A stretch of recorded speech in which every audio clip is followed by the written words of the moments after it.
ইসরায়েলের মতো এরকম মহা প্রতারক একটা জাতি ইহুদি, এই পৃথিবীর নিকৃষ্ট মানুষ এই নেতানিয়াহু। এতদিন পর্যন্ত ফিলিস্তিনে যে ধ্বংসযজ্ঞ, হত্যাযজ্ঞ, এই লীলা কাণ্ড চালিয়েছে, কেউ কিছু বলে নাই দুনিয়া। এখন ইরানের হাতে পড়েছে, টের পাচ্ছে। কালকে থেকে আরম্ভ হয়েছে, বলছে কেন্দে বাসি ছেড়িয়ে দে মা, কেন্দে বাসি, যুদ্ধ বন্ধ করেন, আমরা শান্তি চাই, আমাদেরকে ফরগিভ আস, মাফ করে দে। কিসের মাফ? কোনো মাপ নেই। সারা বিশ্বের মুসলমানদেরকে আহ্বান জানাবো, 57টা মুসলিম রাষ্ট্রের প্রধান যারা আছেন, অমুসলিম যারা, রাশিয়া, উত্তর কোরিয়া, চীন, এরা পর্যন্ত এখন সাপোর্ট দিচ্ছে ইরানকে, যে চালান আপনারা। তারা মানবিকতার কারণে যদি সাপোর্ট দিতে পারে, আমরা ইমানের কারণে 57টা মুসলিম দেশ সাপোর্ট দিতে পারবো না? এখন এই আকীদার প্রশ্ন বাদ দেন। সব সময় আমরা থাকবো জালেমের বিরুদ্ধে, মাজলুমের পক্ষে। সুতরাং ইরান যা করছে, পৃথিবীর নিকৃষ্ট জাতি ইহুদিদের মানচিত্র যেন দুনিয়ায় না থাকে, আমরা এইটা চাই। সর্বাত্মক সহযোগিতার আশ্বাস আমরা দিতে পারবো না ইনশাআল্লাহ। আমরা নামাজের পরিবেশ কায়েমের মাধ্যমে আমাদের দেশে শান্তি আমরা স্থাপন করতে চাই। 3 নম্বরে যারা ধ্বংস হবে নামাজ পড়ার পরেও, যারা নামাজে যেটা পড়ে ওইটা বোঝে না। আর আমার মনে হয় বাংলাদেশে এরকম মানুষ 100 জনের 95 জন। প্রশংসা আদায় করছে আমাদের মালিক মহান রব্বুল ইজ্জাত ওয়াল জালালের দরবারে, যিনি পবিত্র জিলহজ মাস জমার দিন আজানের সাথে সাথে তার ঘর মসজিদে আসার তৌফিক আমাদেরকে ভিক্ষা দিবেন। আলহামদুলিল্লাহ। কোরআনে কারিমে আল্লাহ জানিয়েছেন, ইয়া আইয়ুহাল্লাযীনা আমানু ইযা নুদিয়া লিস-সালাহ লিয়াউমিল জুমআতি ফাসআউ ইলা যিকরিল্লাহি ওয়া যারুল বাই'আ যালিকুম খায়রুল লাকুম ইন কুনতুম তা'লামুন।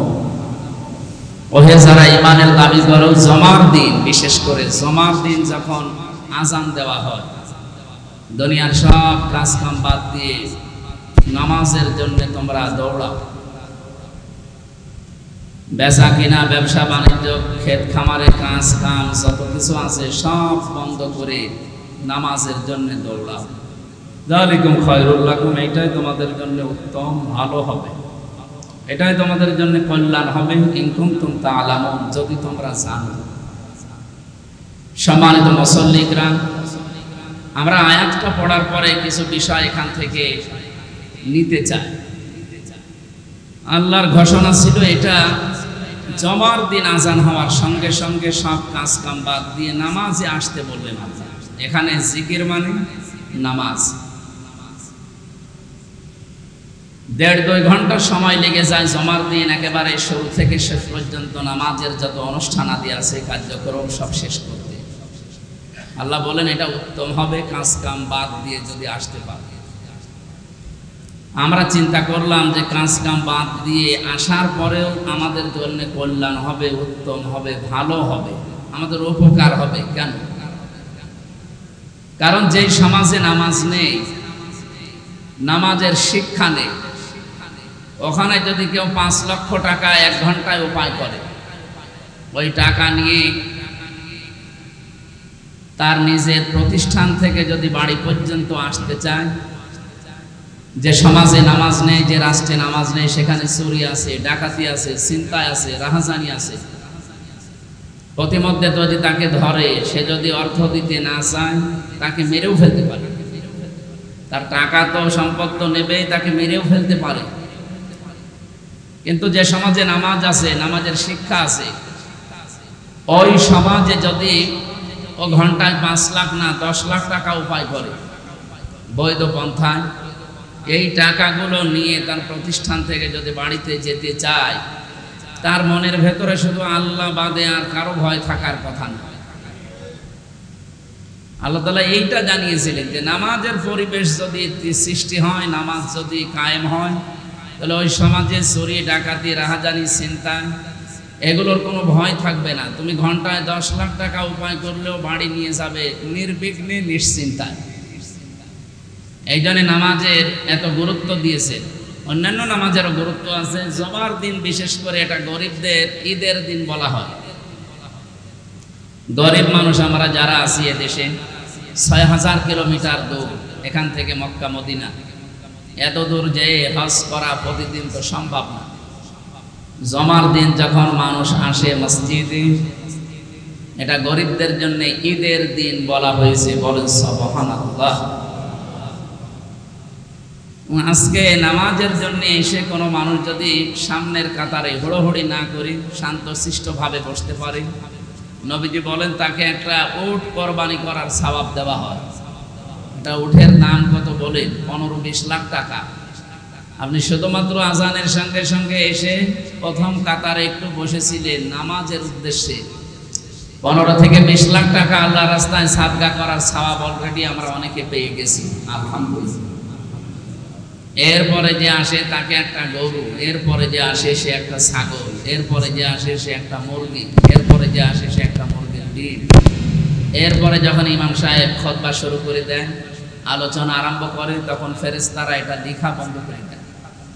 অন্তত আমরা যারা এর আগে চলে এসেছি আলোচনায়, কোরআনের কথাগুলো শুনছি, আল্লাহ যেন এই সওয়াব থেকে, নেকি থেকে আমাদেরকে বঞ্চিত না করেন, বলেন আমিন।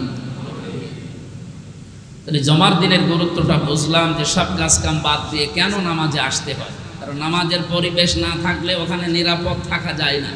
এই জন্য আল্লাহ দিয়েছেন যালিকুম খায়রুল লাকুম, এটা উত্তম হবে তোমাদের জন্য, কল্যাণ। এর ভেতরে ভালো কিছু লুকিয়ে আছে। আমরা যে সমস্ত দেশগুলোতে নামাজের শিক্ষা দেখেছি, আফগানিস্তানে, সৌদি আরবে, এই জায়গাগুলোতে আমরা দেখি নামাজটা তারপর 100% কায়েম আছে আফগানিস্তানে। বাকি কোনো দেশে 100% নামাজ কায়েম নেই। যতটুকু আছে তারা রাষ্ট্রীয়ভাবে, ব্যক্তিগতভাবে তারা নামাজ আদায় করার কারণে তাদের ব্যক্তি, পরিবার, সমাজ, রাষ্ট্রে শান্তির যে ফলকধারা প্রবাহিত হচ্ছে, আমরা ওই পরিবেশ বাংলাদেশেও দেখতে চাই নামাজের মাধ্যমে, ইনশাআল্লাহ। আপনারা চান না? বলেন আপনারা চান না? আজকের তেলাওয়াতকৃত আয়াত আপনারা মুখস্থ আছে অনেকে। সূরা মাউনের 4 নম্বর আয়াত থেকে আমরা তেলাওয়াত করেছি 7 নম্বর আয়াত পর্যন্ত। নামাজ একটা গুরুত্বপূর্ণ ইবাদত আমার আল্লাহর কাছে। পৃথিবীর যত বিধান সব জিবরাইলকে দিয়ে আল্লাহ পাঠিয়েছিলেন দুনিয়া, একমাত্র নামাজ আর সিয়াম, এই দুইটা আল্লাহ পাক নিজে আরশে মুহাম্মদ রাসূলুল্লাহকে ডেকে নিয়ে তাকে হাদিয়া দিয়েছিলেন। 50 ওয়াক্ত নামাজ দিয়েছিলেন, 6 মাস ব্যাপী রোজা দিয়েছিলেন। বিশ্বনবী যখন আসছিলেন আরশ থেকে, পথিমধ্যে জালিলুল কদর নবী হযরতে মুসা পয়গম্বরের সাথে দেখা, ডাক দিয়ে বললেন, ইয়া রাসূলুল্লাহ সাল্লাল্লাহু আলাইহি সাল্লাম, আপনি আল্লাহর সাথে দিদারে গিয়েছিলেন, তার বাড়িতে মেহমান হয়ে। কি দিয়েছে মেহমান হিসাবে? নবীজি আনন্দে বললেন, আল্লাহ আমাকে 50 ওয়াক্ত নামাজ দিয়েছে, 6 মাস ব্যাপী রোজা দিয়েছে। মুসা নবী ওই দিন বলেছিলেন, ইয়া রাসূলুল্লাহ, আপনার চাইতে আমার মর্যাদা সম্মান অনেক কম, কিন্তু অভিজ্ঞতা আপনার চাইতে আমার অনেক বেশি। কারণ আপনি দুনিয়ার জীবনে আমার পরে গিয়েছেন, আপনার আগে আমি দুনিয়ার জীবন শেষ করে এসেছি। বাস্তবতা আপনার চাইতে আমি অনেক ভালো জানি। আমি দেখেছি আমার উম্মতের উপরে মাত্র 1 ওয়াক্ত নামাজ ফরজ ছিল, এটাই তারা পড়তো না, এই তারা আদায় করে নাই, পালন করে নাই। আপনি 50 ওয়াক্ত পেয়ে আবার আনন্দে আছেন। আপনার উম্মত তো এত শক্তিশালী, এত মজবুত না। ফিরে যান, মহান আল্লাহকে বলেন তিনি যেন নামাজের সংখ্যা একটু কমিয়ে দেন। তিনি গেলেন, আল্লাহ 5 ওয়াক্ত কমিয়ে দিলেন। আবার যান, আবার কমিয়ে দিলেন। এভাবে কমাতে কমাতে 5 ওয়াক্ত এসে দাঁড়িয়েছে। হযরতে মুসা বললেন, ইয়া রাসূলুল্লাহ, আপনি আরেকবার যান। বিশ্বনবী বলেন, মুসা, আল্লাহ আমাকে দিতে চায় আর আপনি খালি কমাতে চান, আমি আর যেতে পারবো না, আমার লজ্জা করে। যা পেয়েছে এটা আমার যথেষ্ট থাক, আমার উম্মত পারবে আমার আশা।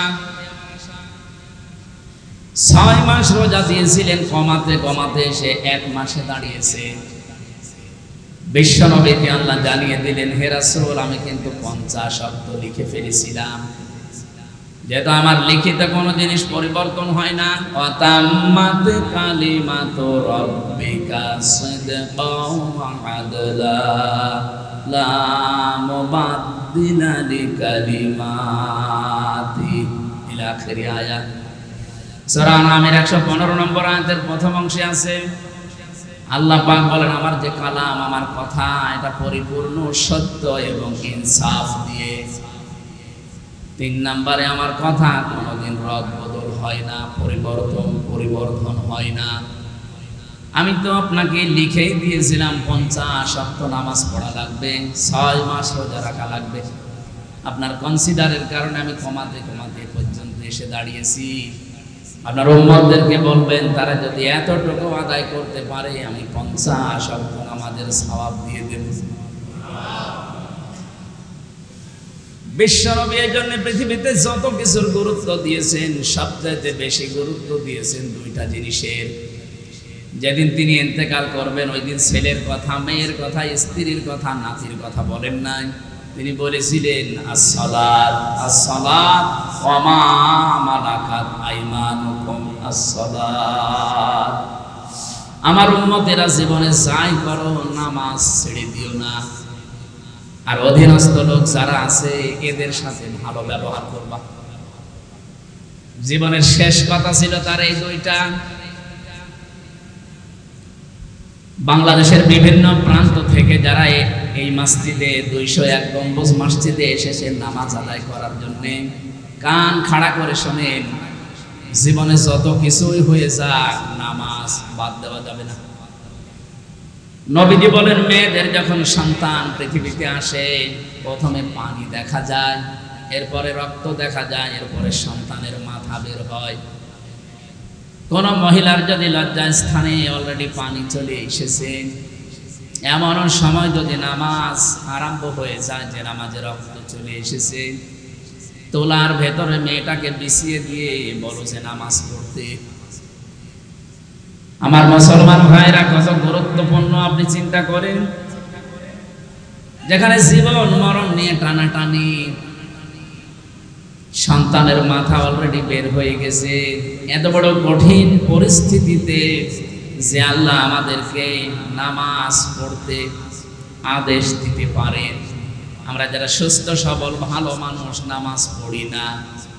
আল্লাহ বলেন, যারা সুস্থ থাকার পরেও নামাজ পড়ে না, আমি আল্লাহ নিজে তাদের দায়িত্ব ছেড়ে দেই। বলেন নাউজুবিল্লাহ। জীবনের শেষ দিন তিনি এই কথা বলার পরে যখন অসুস্থ হয়ে একেবারে বিছানাগত,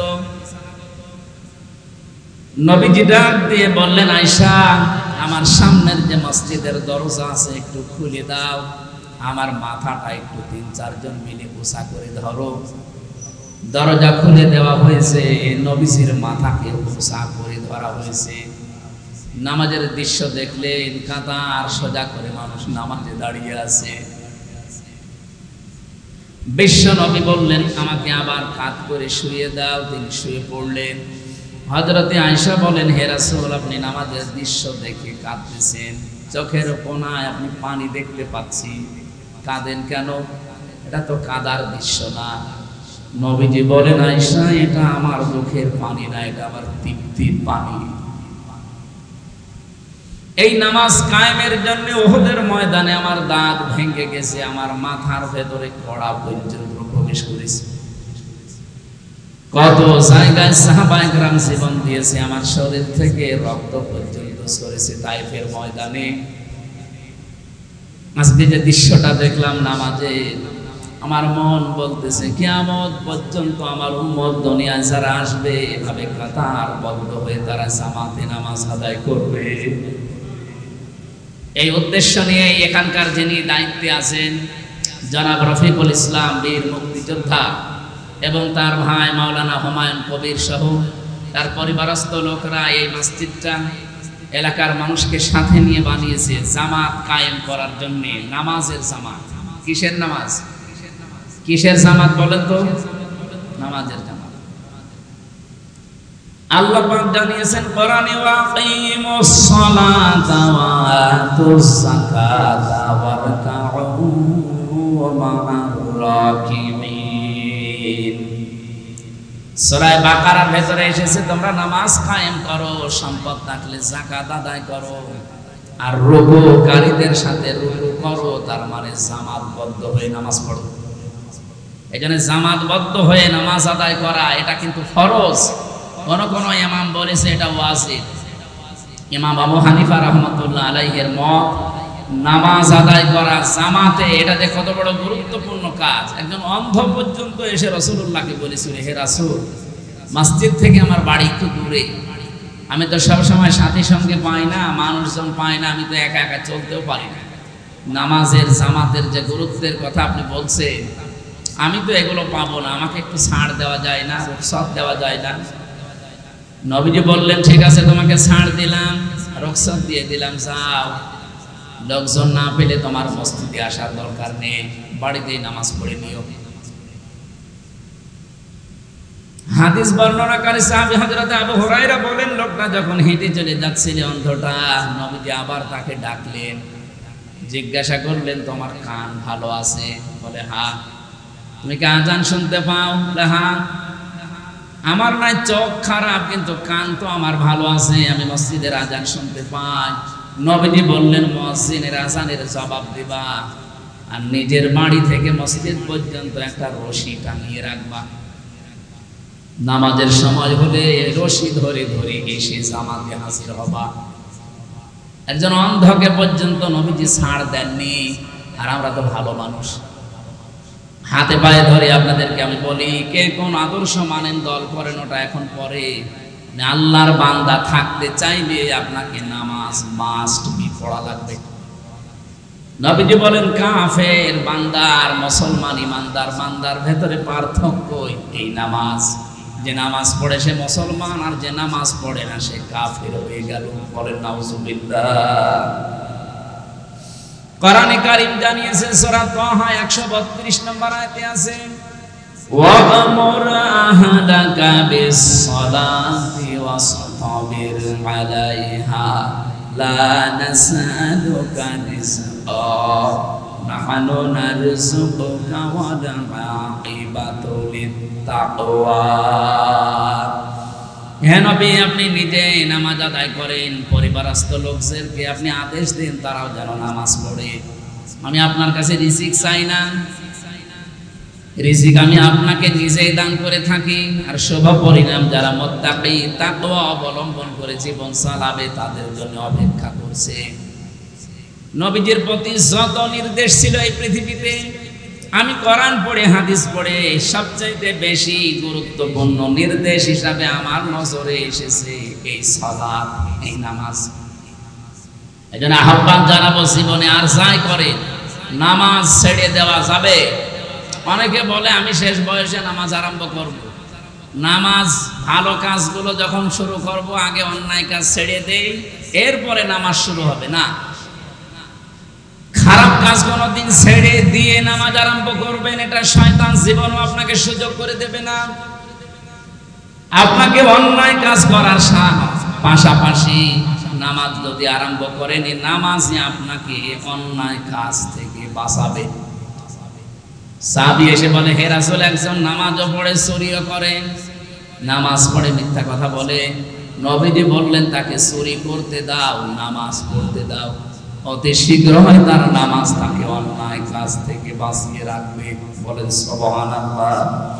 নবীজির এই কথার পরিপ্রেক্ষিতে আল্লাহ কোরআনে কারিমে আয়াত নাযিল করে ঘোষণা দিলেন, ইন্নাস সালাতা তানহা আনিল ফাহশাই ওয়াল মুনকার ওয়া লাযিকরুল্লাহি আকবার আল্লাহু ইয়ালামু মা তাসনাউন। অবশ্যই নামাজ, আল্লাহ শুধু as-সালাত দিতে পারতেন, ইন্না লাগিয়েছেন। বাংলার মুসলমানেরা, আল্লাহ যদি গ্যারান্টি দেয় কোন বিষয়ে, এর গুরুত্ব যে কত বেশি আমাদের মাথায় ধরবে না। আল্লাহ বলেন অবশ্যই নামাজ। মানুষদেরকে অন্যায় অশ্লীল অবৈধ কাজ থেকে বিরত রাখে। আর যত জিকির দুনিয়ায় আছে সব চাইতে বড় জিকির হচ্ছে নামাজ। তোমরা যা করো সব বিষয়ের খবর রাখেন কে? আরো জোরে বলেন কে? হযরতে মুসা নবীকে আল্লাহ যেদিন নবুয়ত দান করেন, কোন কথা তাকে আল্লাহ বলেননি, সর্বপ্রথমে নির্দেশ দিয়েছিলেন এইটা, ইন্নানি আনাল্লাহু লা ইলাহা ইল্লা আনা ফা'বুদনি ওয়া আকিমিস সালাতা লিযিকরি। অবশ্যই আমি আল্লাহ, আমি বাদে আর কেউ নেই, সুতরাং ইবাদত যদি করাই লাগে আমার ইবাদত করবা। ওয়ালা যিকরুল ওয়া আকিমিস সালাতা লিযিকরি, আর আমার স্মরণের জন্য, আমাকে মনে রাখার জন্য নামাজ কায়েম করবা। বাংলার মুসলমানেরা নামাজ এই জন্য গুরুত্বপূর্ণ একটা বিধান আল্লাহর পক্ষ থেকে এসেছে, সেটা আদায় করার জন্য আমরা আজকে মূলত এখানে এসেছি। আমি এসেছি কুষ্টিয়া থেকে, কেউ এসেছে দিনাজপুর থেকে, চট্টগ্রাম থেকে, কত জায়গা থেকে আজকে টাঙ্গাইল, ভুয়াপুর, কি গোপালপুর, এই এলাকাতে 201 গম্বুজ মসজিদে যারা আসলেন, আর একবার খুশি হয়ে বলেন আলহামদুলিল্লাহ। জাহান্নামে যাওয়ার যত কারণ আছে, আমি কোরআন শরীফের ভেতরে যত কারণ পেয়েছি জাহান্নামে মানুষ যাবে, তার ভেতরে অন্যতম কারণ হচ্ছে নামাজ ছেড়ে দেওয়া। কেউ যদি নামাজ ছেড়ে দেয় সে যে জাহান্নামে যাবে, এটা আল্লাহর ফতোয়া, সূরা মুদ্দাসসিরে আছে। রব্বুল আলামিন বলেন, মা সালাকাকুম ফি সাকার ক্বালু লাম নাকু মিনাল মুসাল্লিন ওয়া লাম নাকু নুতি'মুল মিসকিন ইলা আখির আয়াত। বাংলার মুসলমানের একটু খেয়াল করেন, এখানে এতদিন আয়াত শুনেছেন আপনি, কিন্তু আজকে নতুন ভাবে শুনবেন। আল্লাহ বলেন জাহান্নামের ফেরেশতা মালিক, দারওয়ান যিনি দাঁড়িয়ে আছে গেটে, এই সাকার নামে একটা দরজা আছে জাহান্নামের, এটা ভয়ঙ্কর একটা দরজা। এখানে যত মানুষ যাবে ফেরেশতা জিজ্ঞাসা করবে, কেন জাহান্নামে আসলেন? এই জায়গাটা তো ভালো না। যতগুলো মানুষ জাহান্নামে যাচ্ছে ওই দলের সবাই বলবে লাম নাকু মিনাল মুসাল্লিন, আমরা মুসল্লি ছিলাম না, নামাজ পড়তাম না।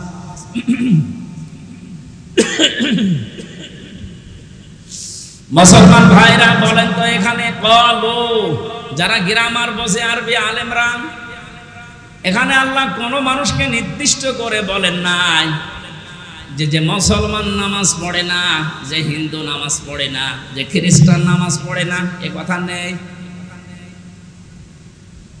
যেহেতু আল্লাহ ক্বালু লাম নাকু মিনাল মুসাল্লিন দিয়েছেন, যারা নামাজ পড়ে না তারা সবাই এক বাক্যে এই কথা বলবে যে জাহান্নামে সাকারে এসেছি, আমরা নামাজ পড়তাম না। তাই আমার প্রশ্ন হচ্ছে, ইহুদিরা নামাজ পড়ে? জবাব দেন না। খ্রিস্টানরা নামাজ পড়ে, হিন্দুরা নামাজ পড়ে, বৌদ্ধরা নামাজ পড়ে, তার মানে ওরা আগেই মাইনাস। এই কথাটা আল্লাহ জানাতে চেয়েছেন মুসলমানদের ভেতরে যারা দাবি করে কিন্তু নামাজ পড়ে না, এরা যে জাহান্নামে সাকারে যাবে। আর কারো ফতোয়া লাগবে? এই জন্য আশা করছি জীবনে যত কিছু হয়ে যাক, নামাজ বাদ দেওয়া যাবে না। বিশেষ করে ফরজ নামাজ, আপনি সময়ের অভাবে যদি সুন্নত নফল নামাজগুলো পড়তে না পারেন পরবর্তীতে পড়ে নিয়েন, কিন্তু ফরজ নামাজ মাস্ট বি, এটা পড়াই লাগবে।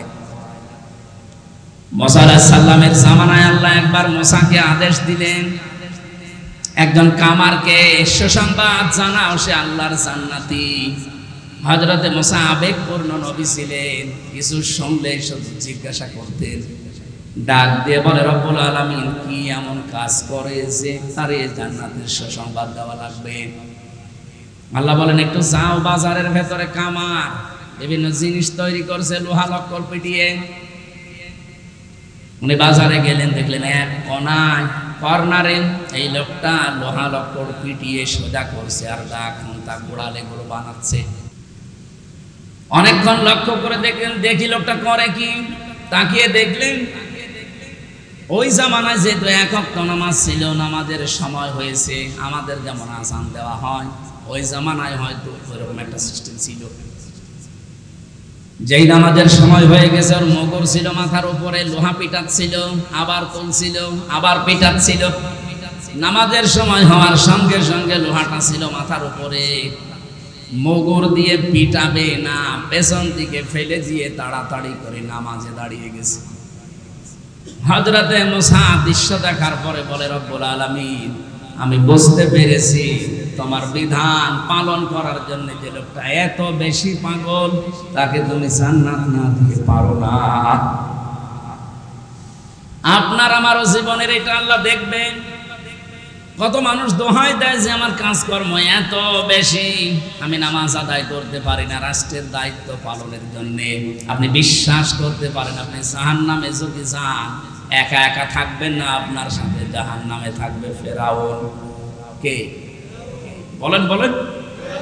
রাষ্ট্রের দায়িত্বে ছিল, আল্লাহর বিধান মানে নাই। আপনিও রাষ্ট্রের দায়িত্বের দোহাই দিয়ে আল্লাহর বিধান মানতে চান না, সময় পান না। এই জন্য রাষ্ট্রের দায়িত্বে থেকে যারা নামাজ পড়তে পারেন না, নামাজের শিক্ষা নিতে পারেন না, আপনি বিশ্বাস করতে পারেন আপনি জাহান্নামে যাবেন, আর আপনার সঙ্গী হবে ফেরাউন আর নমরুদ, সাদ্দাত। বলেন নাউজুবিল্লাহ। যারা দেশের দায়িত্বে আছেন, মন্ত্রিত্ব চালান, যারা এমপি হবে সামনে, এই মানুষগুলো যদি বলে আমার এত বড় বড় দায়িত্ব দিয়েছে দেশের, আমি পড়তে পারি না নামাজ, সময় পাই না, কিয়ামতের দিন তাদের হাসর হবে হামানের সাথে। কারণ হামান মন্ত্রী ছিল। আমার তো মনে হয় বাংলার বহু মন্ত্রী কিয়ামতের দিন জাহান্নামে হামানের সাথে থাকবে। আগামীতে এরকম মন্ত্রী আমরা দেখতে চাই? বলেন। আমরা তো এমপি মন্ত্রী এমন চাই যারা কোরআন বুকে নিয়ে সংসদে যে নামাজের বিল আগে আনবে। এরকম এমপি এরকম মন্ত্রী চান না? আল্লাযীনা ইম্মাক্কান্নাহুম ফিল আরদি আকামুস সালাহ। আমি যদি মুসলমানদেরকে রাষ্ট্রীয় ক্ষমতা দেই, তারা সর্বপ্রথম সংসদ অধিবেশন বসার প্রথমেই কাজ করবে নামাজের বিল আনবে। আর 54 বছর আমরা দেখতে পেলাম এদেশে বারবার মুসলমানেরা যায়, কিন্তু আজ পর্যন্ত এই বিলটা কোনো মুসলমান আনে নাই। কি কথা বলে না কেন? আগামীতে একটা পরিবেশ এই দেশে তৈরি হয়ে গেছে। একজন হিন্দু মহাজোটের মহাসচিব গোবিন্দচন্দ্র পরমাণিক কয়েকদিন হল উনি জানিয়েছে, দেশ 54 বছর তো দেখলাম, যারা আশা দিয়েছে আমাদের কাঙ্ক্ষিত মানের শান্তি দিতে পারে নাই। আমরা চাচ্ছি এবার যেন ইসলাম এই দেশে রাষ্ট্রীয় ক্ষমতায় যায়, তাহলে আমরা কাঙ্ক্ষিত মানের শান্তি পাবো। একজন হিন্দু মানুষ যদি এ কথা বলতে পারে, আপনাকে কি পাগলা কুত্তায় কামড় দিয়েছে? আপনার এই কথা বলা উচিত ছিল না? যে সব দেখা শেষ এবং কোরআনের বাংলাদেশ এবার দেখতে চাই। এখানে যিনি নমিনি আছেন মাওলানা হুমায়ুন কবির, বাংলাদেশে এরকম যদি 300 এমপির ভেতরে 151 জন হুমায়ুন কবিরের মতো মানুষ কোরআন বুকে নিয়ে সংসদে ঢুকতে পারে, এবার প্রথম অধিবেশনে তারা নামাজের বিল আনবে। এটাকে যদি কেউ রাজনীতি মনে করেন, তা আপনি আরো 100 বছর পিছিয়ে যাবেন। কারণ নামাজের পরিবেশ তৈরি না হলে, দেখলেন নাকি বললাম যে 5 লাখ টাকা নিয়ে বাড়ি পর্যন্ত যেতে পারবেন না, রাস্তায় ডাকাতি হবে, ছিনতাই হবে, রাহাজানি হবে, জীবনও যাবে, সম্পদ যাবে। তো নামাজের পরিবেশ যেখানে আছে, আপনি আফগানিস্তানে যান, কোনো ভয় নেই, আল্লাহর ভয় বাদে। আপনার টাকা 20 লাখ না 20 কোটি টাকা যদি আপনি নিয়ে যান বাড়িতে, শুধু আল্লাহর ভয় ভেতরে থাকবে, চুরি ডাকাতি ছিনতাই রাহাজানির কোনো ভয় নেই। আমরা এরকম একটা দেশ গঠন করতে চাই যেখানে আল্লাহর ভয় ছাড়া কোনো ভয় থাকবে না। একটা যুবতী মা, যুবতী মেয়ে বাংলাদেশের টেকনাফ থেকে তেঁতুলিয়া পর্যন্ত সে নিজের ইচ্ছায় চলবে, তার যত সম্পদ শরীরের ভেতরে থাক, তার ভয় থাকবে শুধু ভেতরে আল্লাহ। কার? অন্য কোনো ভয় তার ভেতরে আর জায়গা পাবে না, কারণ সেরকম পরিবেশ তৈরি করা হবে ইনশাআল্লাহ। আমার ভাইরা, এখানে রাষ্ট্রের দায়িত্ব থাকার দোহাই দিয়ে যারা এতদিন নামাজ পড়েননি, আগামীতে কেউ যদি রাষ্ট্রের দায়িত্বে পান, বিশেষ করে এমপি, মন্ত্রী, উপজেলা চেয়ারম্যান, ভাইস চেয়ারম্যান, মেয়র, এরা যারা দায়িত্ব পাবেন, কোনো দোহাই চলবে না, নামাজ আপনাকে পড়াতে হবে, পড়তে হবে।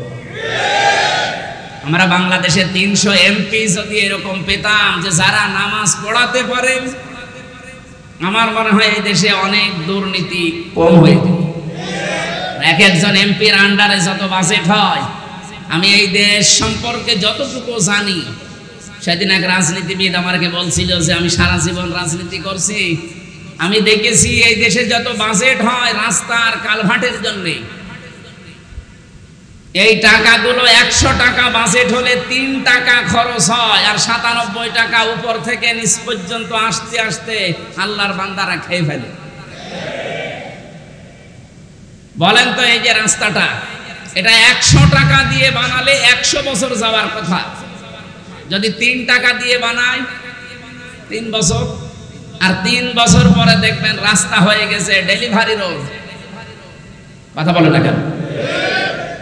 আমার মনে হয় এই গোপালপুর থেকে যদি হাসপাতাল পর্যন্ত কোনো মেয়ে লোকের পেটে সন্তান থাকে 8 মাস, 9 মাস, 10 মাস, ওরে যদি নিয়ে যান, এমন এমন রাস্তা আছে, ও হাসপাতালে যাওয়ার আগেই সন্তান রাস্তায় হয়ে যাবে। অনেকে আবার বলছে এটাও তো ভালো, খরচ তো বেশি গেল। কত বড় শয়তান!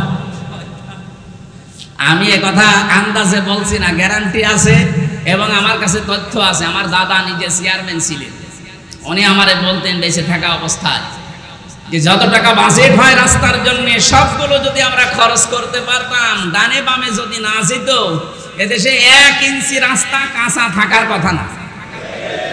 আমি বাইরের দেশে, বিশেষ করে Singapore, Malaysia, Thailand, Bahrain, Indonesia, এই সমস্ত দেশগুলোতে যখন গিয়েছি, তাদের রাস্তা যে অবস্থান, তাদের 100 টাকা রাস্তায় বাজেট হলে 97 টাকা খরচ হয়, 3 টাকা এদিক ওদিকে যায়, আর আমাদের 3 টাকা খরচ হয়, 97 টাকা মেরে খায়।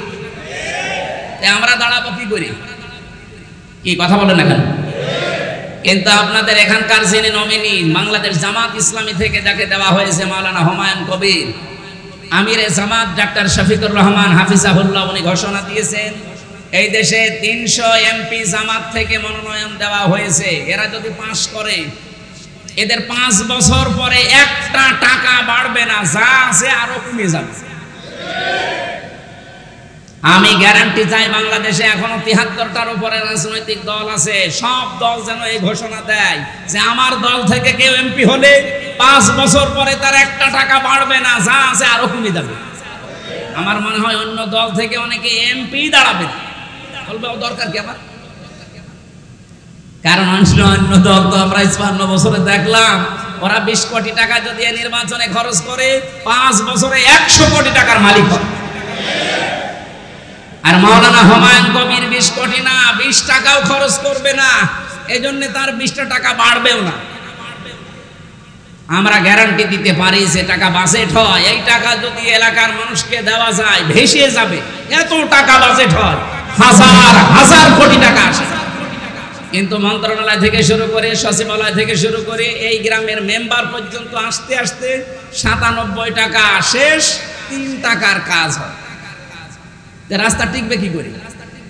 এই দেশটা মালয়েশিয়ার মতো দাঁড়িয়ে যাওয়া সম্ভব শুধুমাত্র এই দেশে এই নামাজের শিক্ষাগুলো আছে, এইটা চালু করেছে। এই জন্য নামাজ আমরা অনেকে পড়ছি, নামাজ পড়ার পরেও আমাদের চরিত্র সংশোধন হচ্ছে না। আল্লাহ রাব্বুল আলামিন আমার তেলাওয়াতকৃত আয়াতে এটা জানিয়েছেন। আমি আরেকটু বলতে চাই, কিয়ামতের ময়দানে সবচাইতে বেশি অপমান করা হবে বেনামাজি মানুষদেরকে। আল্লাহ পাক বলেন, ইয়াউমা ইউকশাফু আন সাকি ওয়া ইউদআউনা ইলাস সুজুদি ফালা ইয়াসতাতিউন খাশিআতান আবসারুহুম তারহাকুহুম যিল্লাহ ওয়া ক্বাদ কানু ইউদআউনা ইলাস সুজুদি ওয়া হুম সালিমুন। পায়ের গোছা যেদিন খোলা থাকবে, তার মানে কিয়ামতের ওই কঠিন ময়দানে মানুষদেরকে ডাক দেওয়া হবে, একটু সেজদা দাও দেখি আল্লাহকে।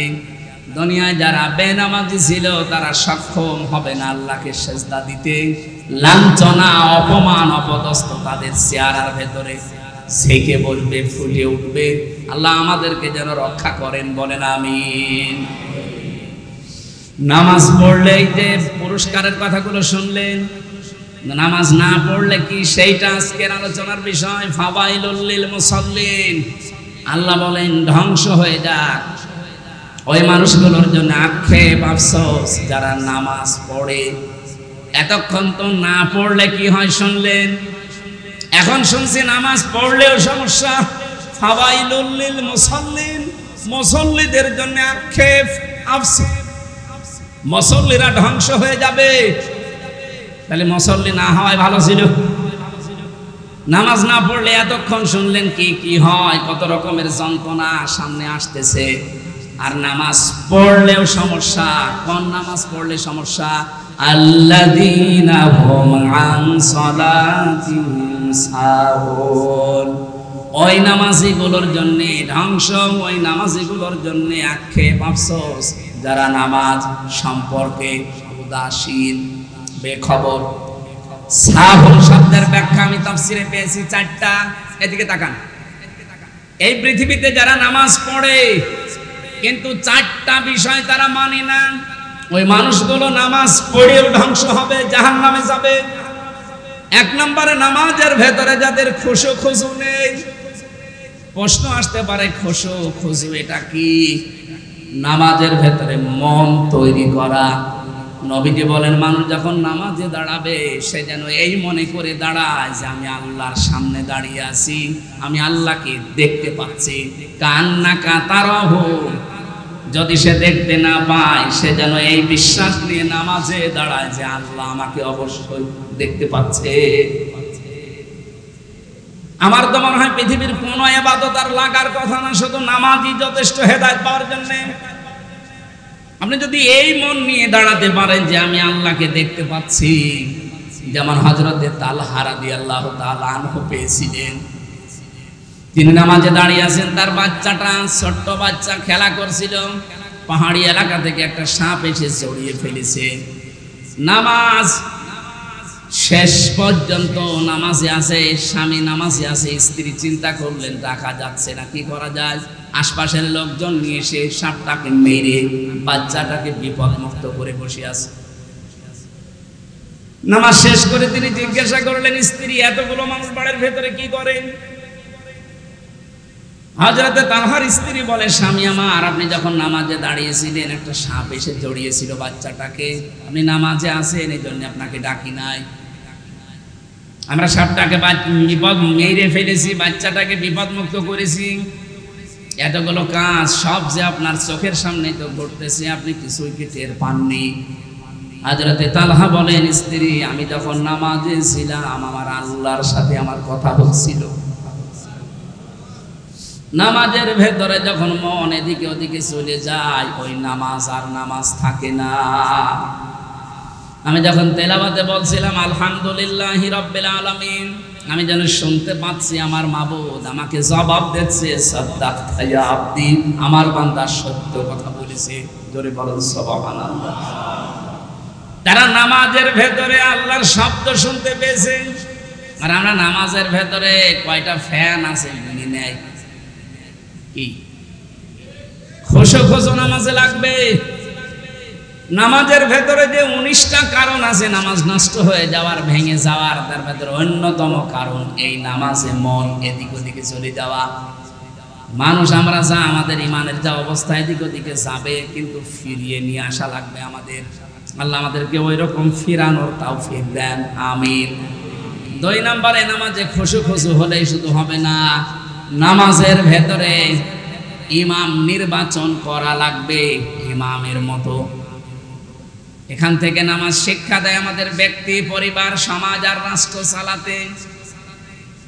এই মসজিদটার ইমাম যিনি আছেন তাকে নিয়োগ দেওয়ার জন্য কত কিছু আপনারা দেখেছেন। বলেন তার দাড়ি সুন্নতি কায়দায় আছে কিনা, সে নিজে ইসলামের উপরে চলে কিনা, এমনকি তার পরিবার পর্যন্ত পর্দায় থাকে কিনা, এইটাও দেখা হয়েছে।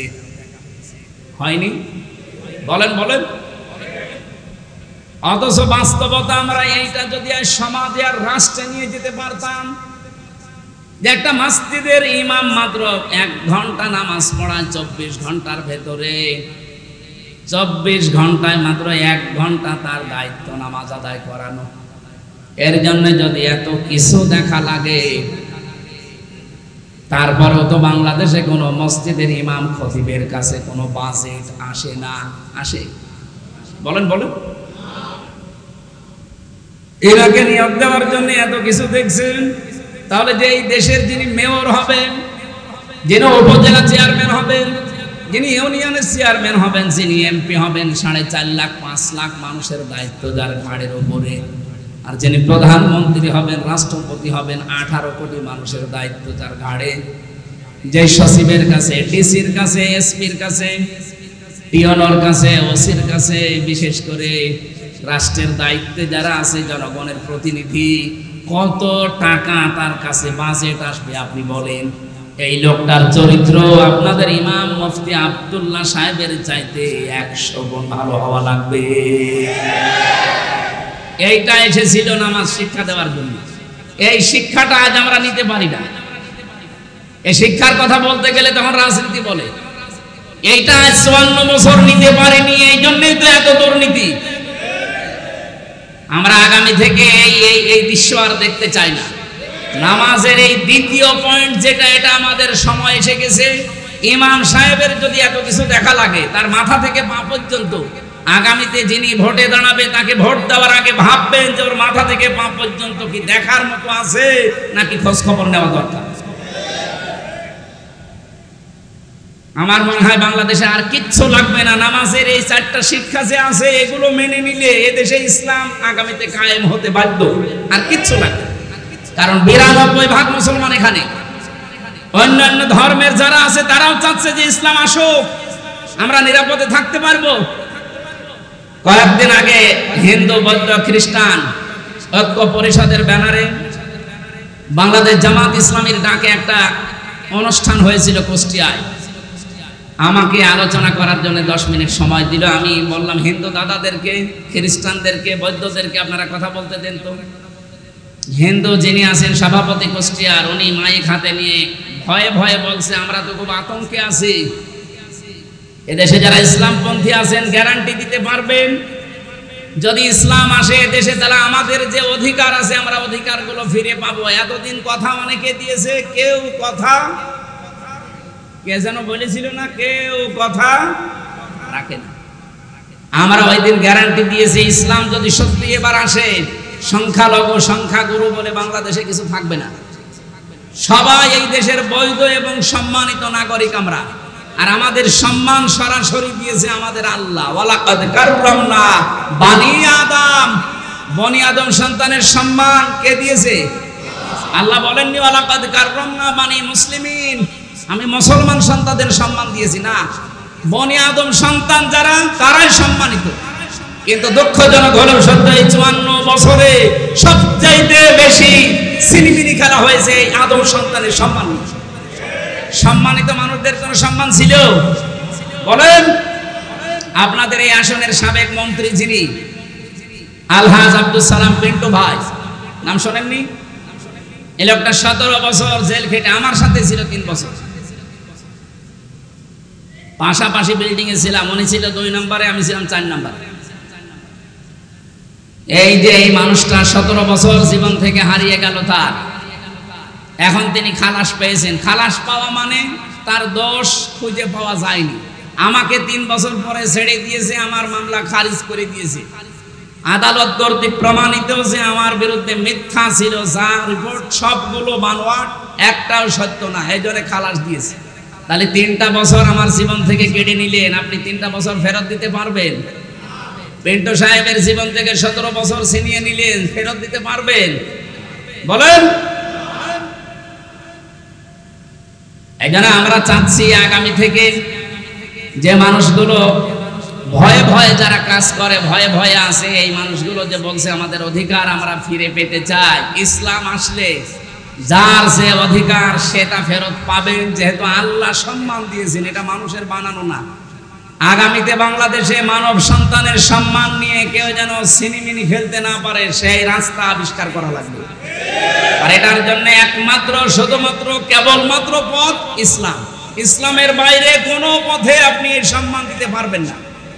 ইসরায়েলের মতো এরকম মহা প্রতারক একটা জাতি এই ইহুদি, এই পৃথিবীর নিকৃষ্ট মানুষ এই নেতানিয়াহু, এতদিন পর্যন্ত ফিলিস্তিনে যে ধ্বংসযজ্ঞ, হত্যাযজ্ঞ, এই লীলা কাণ্ড চালিয়েছে, কেউ কিছু বলে নাই দুনিয়া। এখন ইরানের হাতে পুড়েছে, টের পাচ্ছে। কালকে থেকে আরম্ভ হয়েছে, বলছে কেন্দে বাসি ছেড়িয়ে দে মা, কেন্দে বাসি, যুদ্ধ বন্ধ করেন, আমরা শান্তি চাই, আমাদেরকে ফরগিভ আস, মাফ করে দে। কিসের মাফ? কোনো মাফ নেই। সারা বিশ্বের মুসলমানদেরকে আহ্বান জানাবো, 57টা মুসলিম রাষ্ট্রের প্রধান যারা আছেন, অমুসলিম যারা, রাশিয়া, উত্তর কোরিয়া, চীন, এরা পর্যন্ত এখন সাপোর্ট দিচ্ছে ইরানকে যে চালান আপনারা। তারা মানবিকতার কারণে যদি সাপোর্ট দিতে পারে, আমরা ইমানের কারণে 57টা মুসলিম দেশ সাপোর্ট দিতে পারবো না? এখন এই আকীদার প্রশ্ন বাদ দেন। সব সময় আমরা থাকবো জালেমের বিরুদ্ধে, মাজলুমের পক্ষে। সুতরাং ইরান যা করছে, পৃথিবীর নিকৃষ্ট জাতি ইহুদিদের মানচিত্র যেন দুনিয়ায় না থাকে, আমরা এইটা চাই। সর্বাত্মক সহযোগিতার আশ্বাস আমরা দিতে পারবো না ইনশাআল্লাহ। আমরা নামাজের পরিবেশ কায়েমের মাধ্যমে আমাদের দেশে শান্তি আমরা স্থাপন করতে চাই। 3 নম্বরে যারা ধ্বংস হবে নামাজ পড়ার পরেও, যারা নামাজে যেটা পড়ে ওইটা বোঝে না। আর আমার মনে হয় বাংলাদেশে এরকম মানুষ 100 জনের 95 জন। এই জন্য আমরা নামাজের যা তেলাওয়াত পড়ি এটা যেন বুঝি, সেই সিস্টেমগুলো চালু করার দরকার।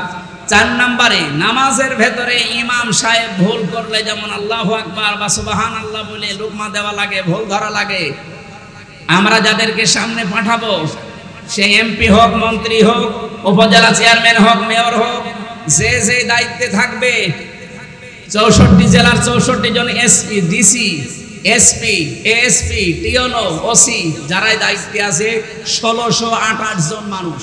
কত? এই 1628 জন মানুষ যদি মানবতার বিরুদ্ধে যায়, দেশের বিরুদ্ধে যায়, আল্লাহ রাসূলের বিরুদ্ধে যায়, ইমাম সাহেবের মতো তাদেরকে ঐক্যবদ্ধ হয়ে ভুল ধরা লাগবে, সতর্ক করা লাগবে। এই 4টা কাজ যারা করে না, তারা নামাজ পড়েও ওয়াইল নামক দোজখে যাবে। এটা এত নিকৃষ্ট, এই জাহান্নামে যাদেরকে আল্লাহ দেবে, ওয়াইল নামক এই জাহান্নামে, একটা গর্ত জাহান্নামে।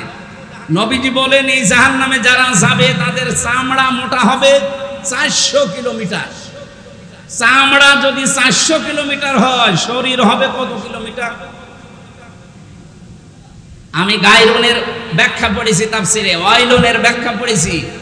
এত বড় বড় কঠিন জায়গা এগুলো, এই নামাজি যারা নামাজের শিক্ষা নিতে চায় না, তাদেরকে আল্লাহ এই জায়গাগুলোতে দেবেন। আল্লাহ আমাদের হেফাজত করুন। আপনারা 1টা পর্যন্ত সময় দিয়েছিলেন, আমরা 1:05 বাজে, এখন আর মনে হয় কথা বলা ঠিক হবে না। আয়াতগুলো আগামী থেকে যদি আবার কোনোদিন এখানে আসি বা আমার তাফসির মাহফিল থাকে, সেখানে আবার পরের কথাগুলো বলবো ইনশাআল্লাহ। নামাজের বিষয়গুলো আমাদের প্র্যাকটিক্যাল লাইফে আল্লাহ সেট করার তৌফিক যেন দান করেন, বলেন আমিন। বারাকাল্লাহু লানা ওয়া লাকুম ফিল কোরআনিল আযীম। আসসালামু আলাইকুম।